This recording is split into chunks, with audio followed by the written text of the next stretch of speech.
భారత ప్రభుత్వం నాకు పద్మశ్రీ పురస్కారాన్ని ప్రకటించిందని తెలిసినప్పటి నుంచి నా కళ్ళు ఆనందంతో నిండిపోయాయి. ఒక నటుడిని గుర్తించి ఇంతటి గొప్ప గౌరవాన్ని అందించిన భారత ప్రభుత్వానికి నా శిరస్సు వంచి నమస్కరిస్తున్నాను. అలాగే నా పేరుని ఈ పురస్కారానికి సిఫార్సు చేసిన ఆంధ్రప్రదేశ్ ప్రభుత్వానికి, పెద్దలందరికీ నా ప్రత్యేక కృతజ్ఞతలు. కానీ నిజం చెప్పాలంటే ఈ అవార్డు నాది కాదు, మీది. 48 ఏళ్లుగా నన్ను ఒక నటుడిగా మాత్రమే కాకుండా మీ ఇంట్లో ఒక మనిషిగా, మీలో ఒకడిగా గుండెల్లో పెట్టుకుని చూసుకుంటున్నారు.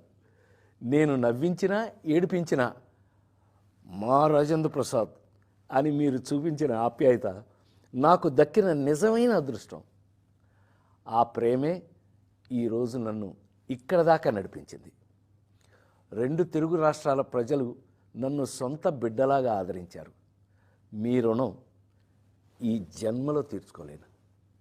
నాతో పాటు ఈ ఏడాది పద్మ పురస్కారాలు అందుకుంటున్న దేశంలోని మహానుభావులందరికీ నా శుభాకాంక్షలు తెలియజేస్తున్నాను. మీ ఆశీస్సులు ఎప్పుడూ నా మీద ఇలాగే ఉండాలి. బ్రతికున్నంత వరకు సర్వదా మీ రాజేంద్ర ప్రసాద్.